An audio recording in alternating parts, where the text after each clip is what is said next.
முத்து வந்து சீதா கிட்ட கேட்டுட்டு இருக்கிறாங்க, உனக்கு எப்படிப்பட்ட மாப்பிள்ளை வேணும்னு சொல்லி கேட்கும்போது, எனக்கு வந்து வீட்டுக்கு ஒரே பையனாக இருக்கணும், அது மட்டும் இல்லாமல் கவர்மெண்ட் மாப்பிள்ளையாக வேணும்னு சொல்லவும் முத்து உடனே சொல்கிறாங்க, அவ்வளோதானே சீதா, நான் உடனே உனக்கு வந்து அந்த மாதிரி ஒரு மாப்பிள்ளையை தேடி கண்டுபிடிச்சி கூட்டிகிட்டு வரேன் பாரு அப்படின்னு சொல்லிட்டு நேராக இங்கே வந்து பார்த்தோம்னா மீனா கிட்ட இந்த விஷயத்த சொல்கிறாங்க. உடனே மீனா சொல்கிறாங்க, அவள் யார் மனசில் வச்சுட்டு பேசுனான்னு கூட உங்களுக்கு தெரியலையா, வீட்டுக்கு ஒரே பையன் சொன்னார, அந்த அருண் வந்து வீட்டுக்கு ஒரே பையன் தானே, அது மட்டும் இல்லாமல் கவர்மெண்ட் வேலைன்னு சொன்னால, ஆமாம் அருணும் வந்து போலீஸாக தானே இருக்கிறாரு, அதை மனசில் வச்சுட்டு தான் அவள் அப்படிலாம் பேசணும் அப்படிங்கவும், இங்கே பாரு அப்படிலாம் கிடையாது, வா நான் இப்போவே போய் சீதா கிட்ட போய் கேட்கலாம் அப்படிங்கும்போது, அதெல்லாம் வேண்டாங்க அப்படின்னு மீனா தடுக்கிறாங்க. அதெல்லாம் முடியாது, இப்போமே வா, அவள் வந்து நீ சொல்கிற மாதிரிக்கு அவள் வந்து மனசில் வச்சுட்டு பேசினாலா இல்லைன்னா அவள் வந்து சும்மா யதார்த்தமாக சொன்னாலான்னு நான் இப்போவே கேட்டு தெரிஞ்சுக்கிடணும் அப்படின்னு சொல்லிட்டு மீனா வளைச்சிட்டு இங்கே வராங்க. இங்கே பார்த்தோம்னா ராஜியோட அப்பா அம்மாவை தான் காட்டுறாங்க.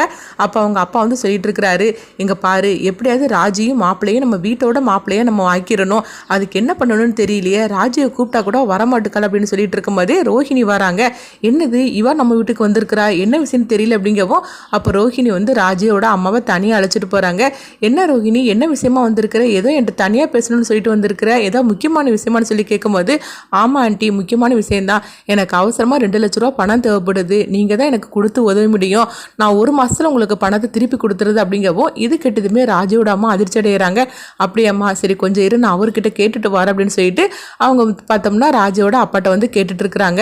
ரோஹிணிக்கு 2 லட்ச ரூபா பணம் வேணுமா அப்படிங்கவும், நினச்சேன் இவ வரும்போதே நினச்சேன் இவ ஏற்கனவே வந்து ரொம்ப ப்ராடுகாரி பித்தலாட்டம் பண்ணனவா பணக்காரின்னு சொல்லிட்டு ஏமாத்தியாங்க அந்த குடும்பத்துக்கு வந்து வாக்கப்பட்டிருக்கிறா, இவளுக்கெல்லாம் பணம் கொடுக்கூடாது, அதெல்லாம் இல்லைன்னு சொல்லி அனுப்பி விட்டுரு அப்படிங்கவும், உடனே ராஜியோட அம்மாவும் சரி அப்படிங்கிறாங்க. அப்போ ராஜியோட அப்பா கொஞ்சம் நில்லு அப்படிங்கவும், என்னங்க அப்படின்னு சொல்லி கேட்கும்போது, இல்லை அவள் கேட்ட பணத்தை நம்ம கொடுத்துடலாம் அப்படிங்கிறாங்க.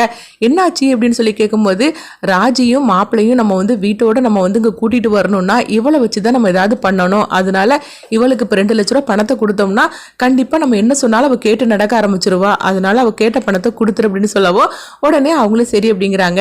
அப்போ ரோஹிணிகிட்ட சொல்கிறாங்க, அம்மா இங்கே பாரு உனக்கு 2 லட்ச ரூபா பணம் கொடுக்க சொல்லிட்டாரு அப்படிங்கவும், இது கிட்டதுமே ரோஹிணி ரொம்பவே சந்தோஷப்பட ஆரம்பிச்சிருந்தாங்க. சரி தாங்க அப்படின்னு சொல்லி கேட்கும்போது, இல்லை நான் வந்து ஃபோனில் உனக்கு 1 ஹவரில் நான் அனுப்பி விட்டுறது அப்படின்னு சொல்லவும், அப்போ ரோஹிணி வந்து ரொம்பவே சந்தோஷப்பட்டுட்டு, உங்கள் 2 வருத்துக்கும் நான் வந்து என்னனாலும் செய்யறதுக்கு நான் கடமைப்பட்டிருக்கிறேன் அப்படிங்கிறாங்க. உடனே ரோஹிணியோட அப்பா சொல்கிறாங்க, சீக்கிரத்திலே வந்து நானும் வந்து ஒரு ஹெல்ப் கேட்போமா அப்படிங்கவும், தாராளமாக நீங்கள் எங்கிட்ட என்னன்னாலும் கேட்டுக்கிடலாம் அப்படின்னு சொல்லிட்டு ரோஹிணி அங்கேருந்து கிளம்புறாங்க. அப்போ ரோஹிணி போனதுக்கு அப்புறமா ராஜியோட அப்பா வந்து சொல்லிட்டு இருக்கிறாரு, இவளை வச்சு தான் நம்ம ராஜியை நம்ம வீட்டோட நம்ம வந்து வச்சுக்கிடணும், அந்த அண்ணாமலையோட குடும்பத்தை பிரிக்கணும்னா நம்மளுக்கு கண்டிப்பாக தேவைப்படுவா அப்படின்னு சொல்லிட்டு இருக்கிறாங்க. அடுத்துதான் அங்கே பார்த்தோம்னா வந்து முத்துவும் மீனாவும் நேராக சீதாவோட வீட்டுக்கு வந்துருந்தாங்க. அப்போ சீதாவை கூப்பிடவும், என்னாச்சு மாப்பிள்ள அப்படின்னு சீதாவோட அம்மா கேட்டுட்டு இருக்கிறாங்க. ஒன்றும் இல்லை சீதாவை கூப்பிடுங்க அப்படிங்கவும் சீதா வந்துருந்தாங்க. இங்கே பாரு சீதா, நீ என்கிட்ட கவர்மெண்ட் மாப்பிள்ளை வேணும், வீட்டுக்கு ஒரே பையனாக இருக்கணும்னு சொன்னேல்ல, அருணை மனசில் வச்சுட்டு தான் இப்படி பேசுனியா அப்படின்னு சொல்லிட்டு முத்து கேட்கும்போது, உடனே வந்து சீதா வந்து மீனாவை பார்த்துட்டு இருக்கும்போது மீனா வந்து ஆமான்னு சொல்லு அப்படிங்கிறாங்க. உடனே சீதாவும் சொல்கிறாங்க, ஆமாம் மாமா நீங்கள் சொல்கிறது கரெக்டு தான், நான் அவரை மனசில் வச்சுட்டு தான் நான் சொன்னேன் அப்படிங்கிறாங்க. இது கெட்டதுமே முத்து பயங்கரமாக அதிர்ச்சி அடைகிறாங்க. உடனே பார்த்தோம்னா முத்து வந்து, அப்படியா நீ இப்படிலாம் சொல்லுன்னு சொல்லி நான் கொஞ்சம் கூட எதிர்பார்க்கவே இல்லை அப்படிங்கவும், இங்கே பார்த்தோம்னா சீதாவோட அம்மா போட்டு அடிக்க ஆரம்பிச்சிருந்தாங்க. உனக்கு எவ்வளோ திமிரு இருந்தால் இந்த மாதிரிக்கெல்லாம் பேசியிருப்ப, மாப்பிள்ளை உனக்காக வந்து உனக்கு சீக்கிரத்திலே கல்யாணம் பண்ணி வைக்கணும்னு சொல்லிட்டு அவர் என்னென்னா ஒவ்வொரு இடத்துலையும் மாப்பிள்ளை தேடிட்டு இருக்கிறாரு, நீ என்னென்னா அருணை தான் கல்யாணம் பண்ணிப்பேன்னு சொல்லிட்டு இந்த மாதிரிலாம் பேசிகிட்டு இருக்கியாடி அப்படின்னு சொல்லிட்டு அவங்க வந்து அவங்க அம்மா வந்து அடிக்கவும், அப்போ மீனா வந்து தடுக்கிறாங்க. என்னம்மா அந்த மாதிரிலாம் நீங்கள் பேசிகிட்டு இருக்கிறீங்க, அவன் மனசில் உள்ளது தானே அவள் சொல்லியிருக்கிறா, நீங்கள் கொஞ்சம் அமைதியாக இருக்க மாட்டீங்களா அப்படிங்கவும், ஆமாண்டி எல்லாம் நீ கொடுக்குற தைரியத்தில் தான் இந்த மாதிரிலாம் பேசிகிட்டு இருக்கா அப்படிங்கவும், முத்து ஒன்றே கோவத்தோடய அங்கே வெளியே வந்துருந்தாங்க. அப்போ மீனாவோட அம்மா சொல்கிறாங்க, பாரு மாப்பிள்ளை கோவத்தோட போகிறாரு அப்படின்னு சொல்கிறாங்க.